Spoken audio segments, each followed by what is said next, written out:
Isang mapagpalang hapon po mga kapatid. Bago po tayo mag-umpisa, babatiin ko muna ang mga kasama natin ngayong hapon sa live. Good afternoon, Sister Joanna. Good afternoon din kay Sister Michelle. Isang mapagpalang hapon po. Kay Sister Colodette. Magandang hapon. Ganoon din po magandang hapon kay Ate Arlene. At magandang hapon kay Brother Willie. Magandang hapon din kay Brother Narvin. At kay Pastor Ray, magandang hapon. Magandang hapon din po kay Sister Kathleen Joy, kasama niya si Ate Rosel. Magandang hapon po sa inyo. Kay Sister Mary Rose, magandang hapon po. Ganon din kay Ate Paz, magandang hapon. Siguro kasama niya si Pastor Daniel, magandang hapon po. Ganon din kay Brother John Noel Tibayan, magandang hapon. Magandang hapon din po kay Pastor Chito. Magandang hapon din po kay Kuya Rene. Magandang hapon din sa mga young people na kasama ni Sister Joanna at kay Brother Jimmy. Magandang hapon. Magandang hapon din po kay Kuya John. Ganun din po kay Lolo Arthur. Magandang hapon po. Sa mga hindi ko po mababanggit na papasok pa lang po sa live, magandang hapon po sa inyo. Ganun din po sa mga makakanood ng replay nito. Magandang hapon po sa bawat isa sa atin. Bago po tayo mag-umpisa, tayo po yung makarinig ng isang awit para sa ating Panginoon. Dalawang awit po.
Of the bright blue, the beautiful blue, Jesus is waiting for me and for you.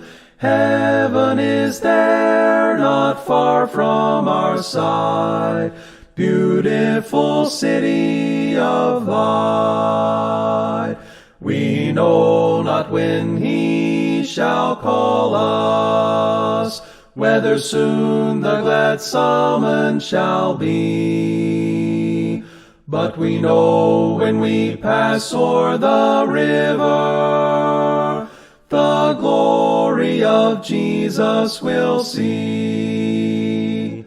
Above the bright blue, the beautiful blue, Jesus is waiting for me and for you. Heaven is there, not far from our side, beautiful city of light.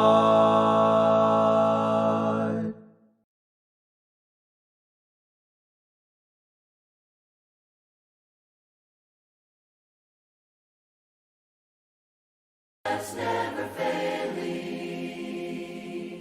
Let mercy fall on me.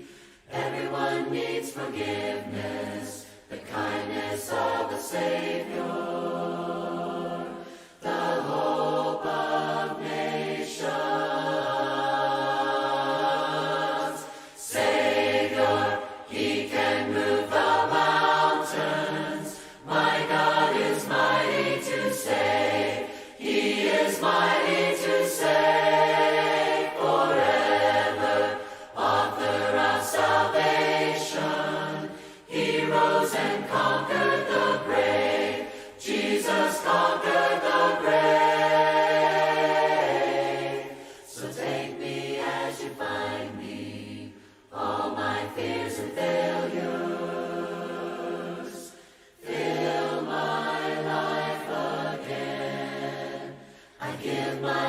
to follow everything I believe in. Now I surrender. I surrender. Savior, He can move the mountains. My God is mighty to save. He is mighty to save forever. Author of salvation, He rose and conquered the grave. Jesus conquered the grave. Shine your light and let the whole world see. We're singing for the glory of the risen King. Jesus, shine your light and let the whole world see. We're singing for the glory of the risen King. Oh, Savior, He can move the mountains. He is mighty My to God is save. mighty to save. He is mighty to save forever.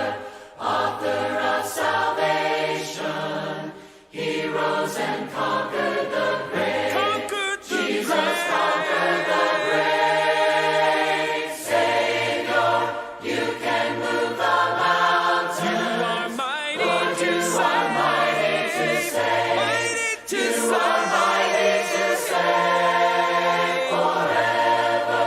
Author of salvation, Lord, you conquered the rose and grave. conquered the grave. Conquered the Yes, You grave. conquered the grave.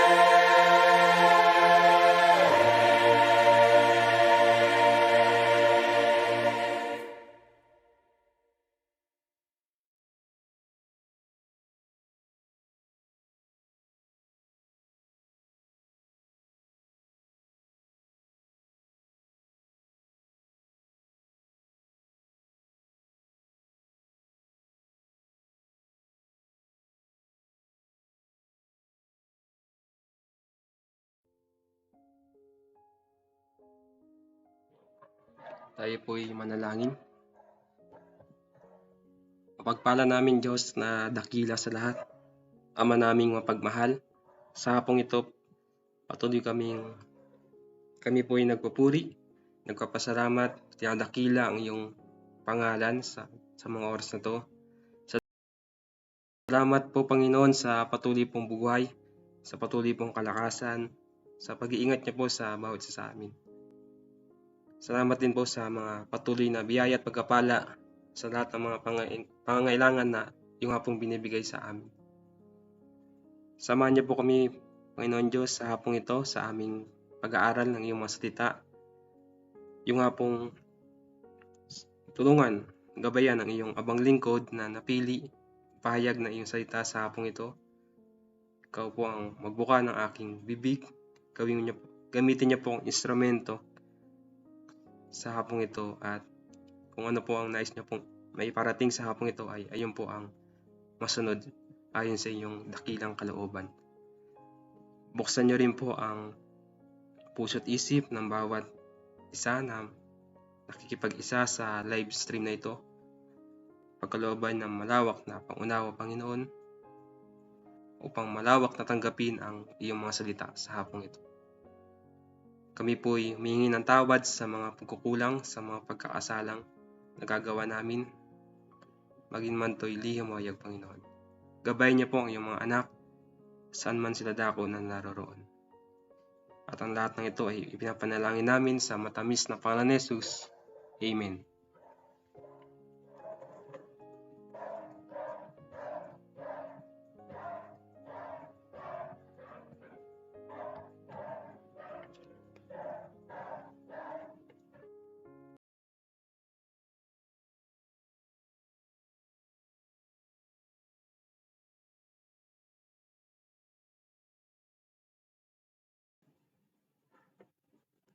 Yan, muli po, good afternoon po sa bawat isa sa atin.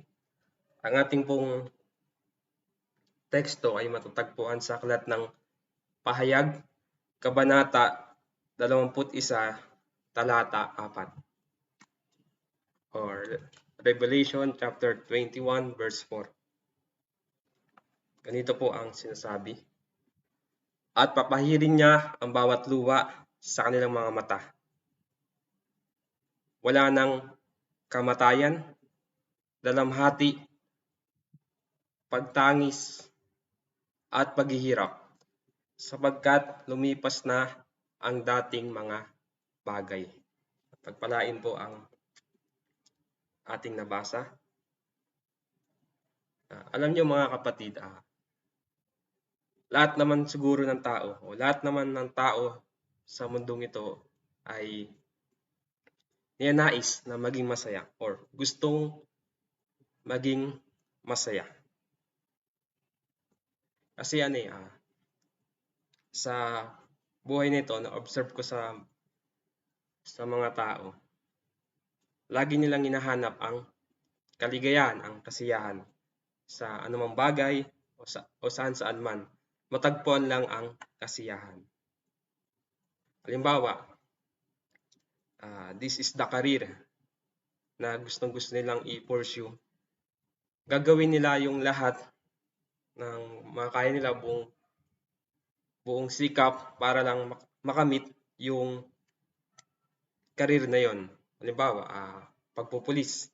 Gusto niya maging pulis kasi yun ang nagbibigay sa kanya ng happiness. Kaya gagawin niya lahat ng kanyang buong makakaya para makamit yung pagpupulis. Kasi yun nga ay nagbibigay sa kanya ng happiness. Ngayon, uso na rin yung kasabihan na sabi, kung saan ka masaya, sige, go. Gawin mo yan kung saan ka masaya. Pero alam niyo po,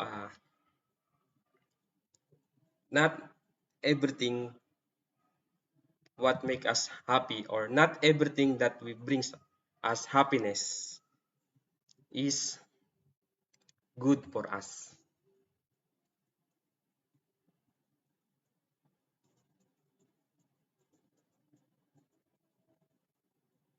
Ulitin ko po, hindi lahat ng nakakapagbigay kasiyahan or nakakaambag sa kasiyahan mo o sa atin ay makakabuti sa atin. Halimbawa po, for example, sa sobrang hilig mo sa soft drinks. Dahil sa pag umiinom ka ng soft drinks, nagiging masaya ka or nare-refresh ka. Pag umiinom ka ng soft drinks, nagiging happy ka. Pero it's not good for you kapag iinom ka ng soft drinks araw-araw or gagawin mo ng substitute ng tubig yung soft drinks, makakasama sa iyo yun. Maaring tumaba ka or tumaas yung timbang mo, tapos maaring tumaba yung liver mo kasi nga sugar, o maaari kang magkaroon ng diabetes. At ang mga yan ay maaring mag-cause ng death, ng kamatayan. Diba? Nagdudulot yun ng kasiyahan sa iyo, pero pag inaraw-araw mo, lagi mong ginagawa, ay nakakasama. Nung bata pa po kami, may kinahihiligan kaming online games. Or sabihin na natin, mahilig kami sa computers, mga online games. Isa na nga doon yung naalala ko, nilalaro namin yung SF or Special Force. Barilan po yun. Pag nilalaro namin yun, tawa kami. Nagbibigay yun ng happiness sa amin sa tuwing naglalaro kami. Umaga pa lang, mga alas 7. Hindi pa bukas yung computer shop. Andun na kami nakapila para lang magunahan sa PC na maganda para makapaglaro kami ng maayos at masaya.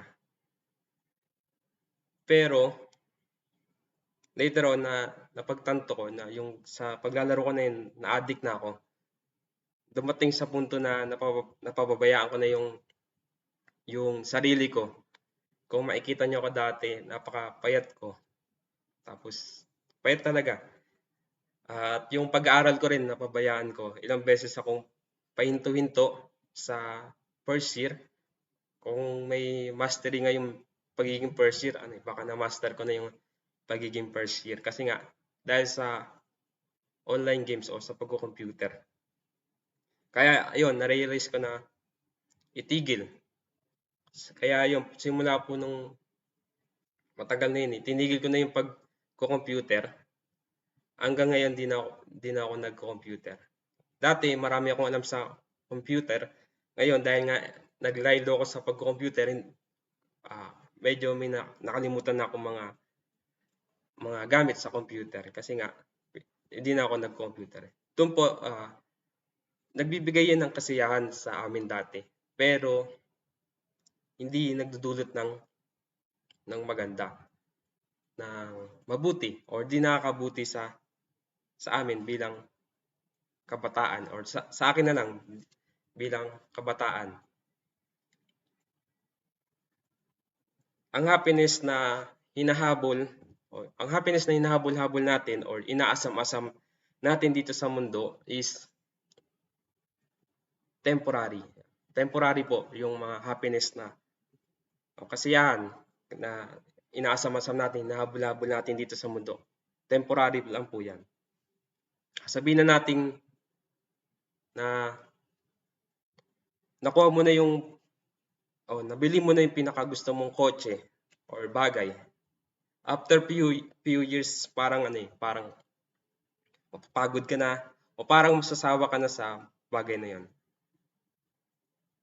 Or let's say, nagkaroon ka ng new, bago at latest na cellphone or phone.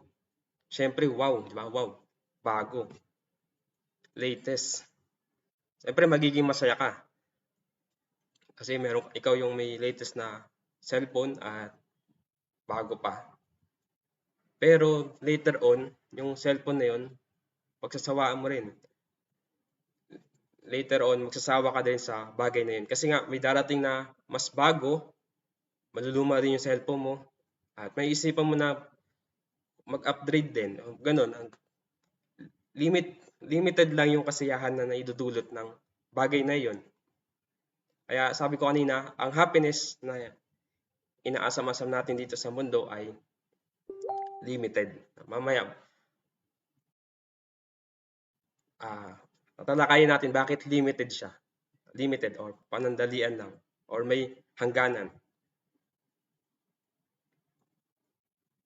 May mga ibang tao na nagsasabi,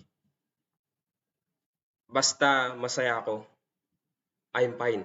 Okay ako. Kahit na magdulot yun ng kamatayan. O kahit, sabi nga nila, kahit mamatay ako, okay lang. Basta nagawa ko yung gusto ko or naging masaya naman ako. Pero, again, ito po ay limitado. Limitado. Bakit po ba naging limitado? Ito dahil sa kamatayan. Limited by death. Yung kamatayan. Yung mga kasiyahan na inaasam-asam natin dito sa mundong ito, may limitasyon. At yung limitasyon na yon, yun po yung kamatayan.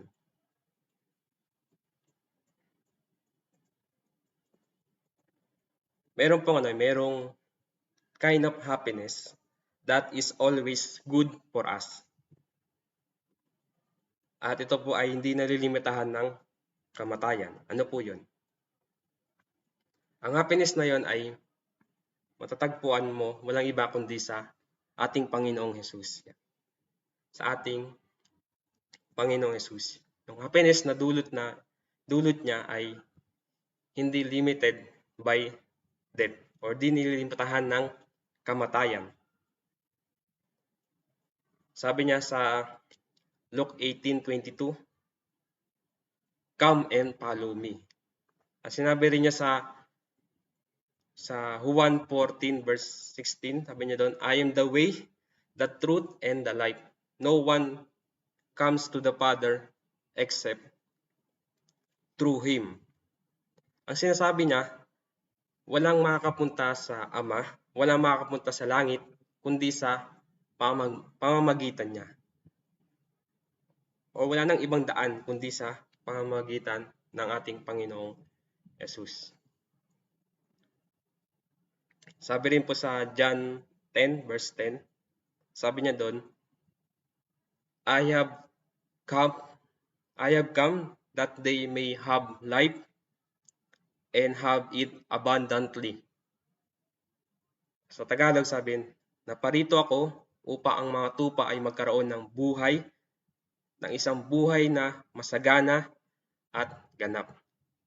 Yung word na abundantly, sa ibang explanation, ito po ay full life. Or sa iba pang, pag pinababaw pa natin yung explanation, ito po ay eternal life. Yun yung ino-offer ng Panginoong Jesus sa atin na kasiyahan na not limited by death. Yung buhay na walang hanggan o eternal life na kasama ang Panginoong Diyos. Yun po ang ino-offer ng Panginoon na happiness or joy. Pero nilinawin ko po na sa buhay na ito, hindi ko po sinasabi na kapag meron kang Jesus sa buhay mo, wala ka ng sakit or di ka na magkakasakit. Di ko rin po sinabi na pag meron kang Jesus sa buhay mo, yayaman ka. At di ko rin po sinasabi na kapag meron kang Panginoong Jesus sa buhay mo, wala ka na mai-encounter na mga trials or mga problema sa buhay. Andyan at andyan po yan. Kakarapin natin.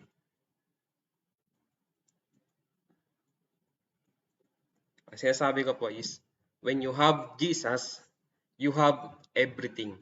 You have everything.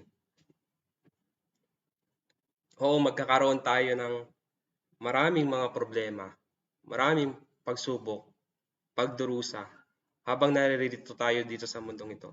Ngunit sinabi ni Jesus na sa Kanya tayo sabi. Sinabi niya magkakaroon tayo ng kapayapaan. At yung kapayapaan na yun ay magdudulot ng kasiyahan, ng kagalakan habang nabubuhay tayo dito sa mundong ito. Sabi po sa aklat po ng 1:16-33.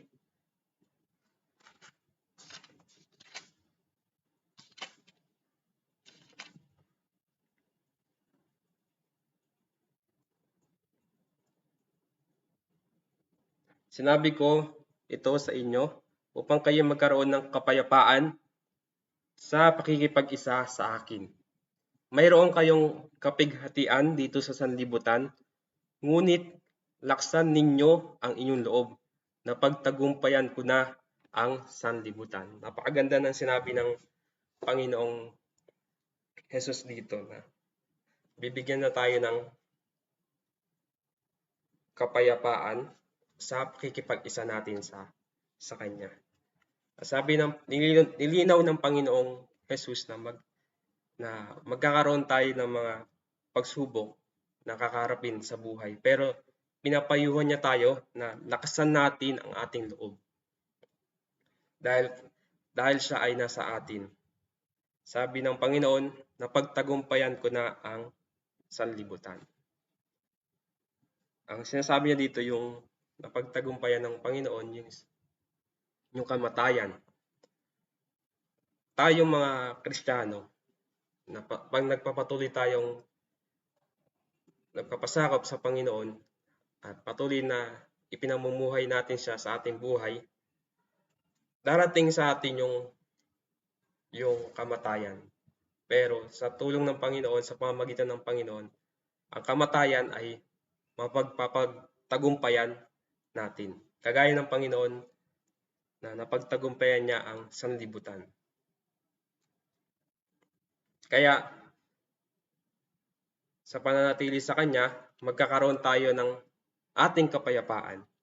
Ano man ang mga troubles na darating sa atin, andun tayo na may kagalakan sa ating buhay. Ang kapayapaan na ito ay manatili sa atin sa ating mga puso. Kahit na sa mga oras ng mga hamon sa buhay, kahit na minsan kinamumuyan tayo ng mundo, andun pa rin yung kapayapaan, yung kasiyahan na binibigay ng Panginoon. Kaya po, magpatuloy tayong manampalataya at magtiis sa mga hamon sa buhay. God is there with you at hindi ka niya iiwan. Hindi tayo iiwan ng Diyos.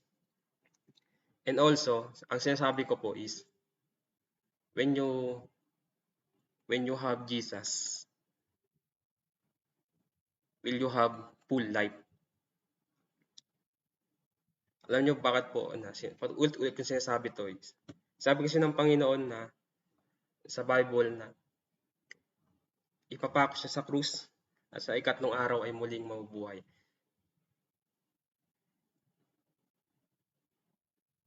Ang kanyang pagkamatay at pagkabuhay na magmuli ay nagpapatunay na sa sinabi niya na I am the way, the truth, and the life. Kasi yun talaga ang totoo. Yung may muling pagkabuhay na bagamat may kamatayan, muling may muling pagkabuhay. At yung muling pagkabuhay na yun, at pag tayo ay napunta sa piling ng Panginoon, andun yung kagalakan, kasiyahan na hindi na malilimitahan ng kamatayan. The joy that He is offering is never limited by death. Diba? Napakasarap na. I want that kind of joy na hindi kaya, kahit kamatayan ay hindi kayang limitahan. Kung sinasabi mo rin o kung gusto nyo rin po yung ganong kasiyahan, kailangan natin magpakumbaba. Kailangan mo magpakumbaba. Kailangan mo, you need humble yourself. Sabihin mo, hindi ko maililigtas ang sarili ko. I need Savior. Kailangan ko ng tagapagligtas. Kailangan kita, Panginoon.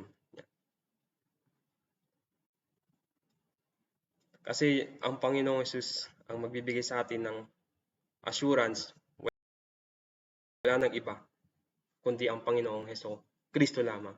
Dito sa mundong ito, sa buhay natin, habang buhay pa tayo, may mga tao na may kumukuha ng mga assurance, iba't iba, para mapagandaan yung future. Pero again, yung assurance na yon is limited by death. May hangganan ng kamatayan. Pero yung assurance ng Panginoon na binibigay sa atin ay not limited or hindi malilimitahan ng kamatayan.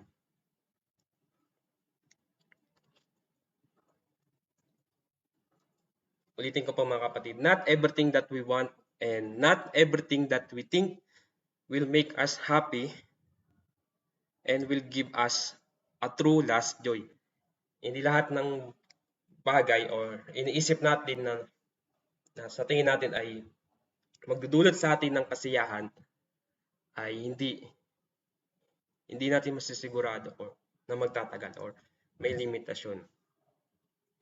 At hindi lahat ng sa tingin natin ay nagdudulot sa atin ng kasiyahan ay makakabuti sa atin. Sabi nga po sa kinakanta natin, yung trust and obey. Sabi doon, trust and obey, there is no other way to be happy in Jesus but to trust and obey. Ang true happiness and joy ay matatagpuan mo lamang kay Kristo. Sabi po sa ating teksto kanina, di ba? At papahirin niya ang bawat luha sa kanilang mga mata. Wala ng kamatayan, dalamhati, pagtangis, at paghihirap sapagkat lumipas na ang dating mga bagay. Kung a-analyze natin itong mga sinabi, papahirin ang mga luha. Ano ibig kabaligtaran nun, 'di ba? Pag umiiyak, ano kabaligtaran ng umiiyak? Tumatawa. Kabaligtaran ng kamatayan, sabi dito, wala ng kamatayan, buhay, dalamhati, at pagtangis. Yung maaari natin sabihin na kagalakan o pagsasaya. At yung paghihirap. Sabi sa, may kanta rin sa hymnal na sabi doon, everybody will be happy over there. Sabi doon sa lyrics na yon, sa pag dumating yung araw ng Panginoon na natipon na ang mga lingkod ng Panginoon, sabi doon sa lyrics, we will sing praise, we will shout and we will sing praise to the Lord. Yung aawit tayo ng papuri, ng punong-puno ng kagalakan, na nagpupuri, pinupuri ang ating dakilang Diyos. Diba napaka sarap isipin o napakasayang isipin o nakaka-excite na isipin na darating yung kasiyahan, yung kagalakan na forever o forever na kasiyahan sa piling ng ating Panginoon sa langit. Sabi sa Nehemiah 8:10, the joy of the Lord is your strength. Sinabi ng Biblia na ang Diyos ay nagbibigay sa atin ng kagalakan at kapayapaan. Sinasabi nito sa atin na ang tunay na kagalakan ay nagmumula lamang sa Diyos at sa atin magpakailanman. Ang kagalakan na matatagpuan sa presensya ng Diyos ay hindi static. Binabago at binubuo tayo nito. Sabi pa rin po sa Galatia 2:20, kaya hindi na ako ang nabubuhay ngayon, kundi si Kristo na ang nabubuhay sa akin. At ang buhay ko ngayon sa katawan ay ikinabubuhay ko sa pamamagitan ng pananampalataya sa anak ng Diyos na nagmamahal sa akin at naghandog ng kanyang sarili para sa akin. Yan.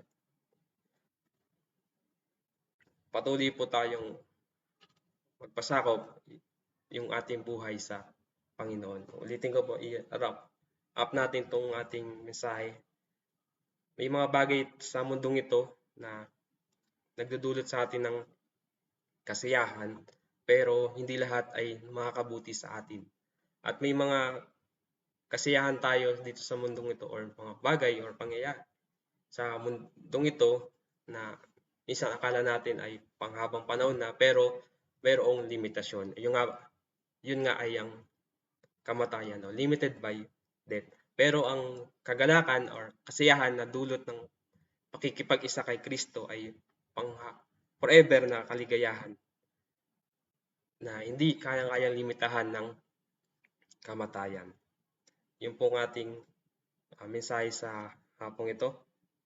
Ang papuri po ay palagi sa ating Panginoon. Kung may nais po kayong idagdag, pwede nyo pong i-comment sa ating comment section po.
Kung wala na po, Muli po magandang hapon sa bawat isa. Salamat po sa nakiisa sa hapong ito. Ang mataas na papuri po ay lagi sa ating Panginoon. Tayo po'y dadako sa closing song at pagkatapos po nito ang ating closing prayer.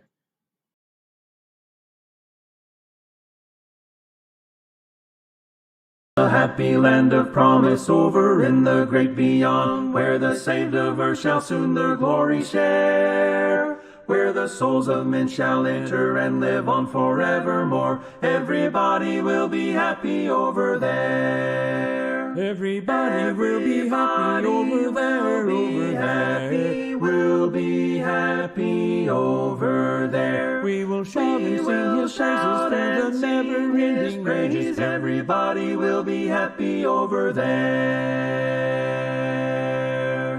Mothers, fathers, sisters, brothers will be singing round the throne in that land, one in the triumph over there. Everybody will be happy over there, over there. We'll be happy over there. We will shout and sing His praises through the never-ending rages.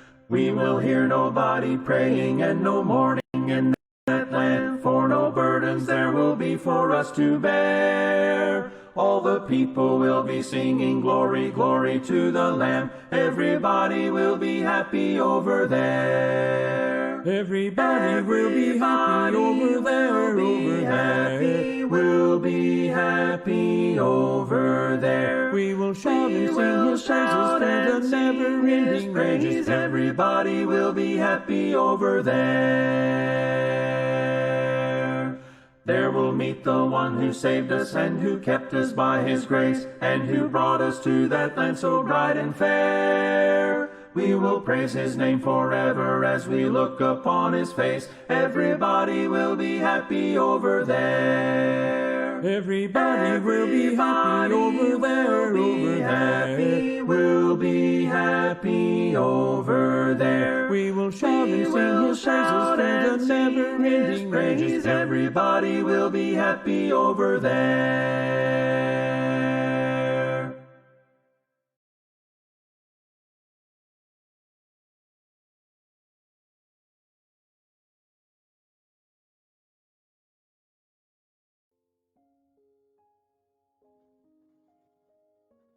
Kapagpala namin Diyos, Ama naming mapagmahal.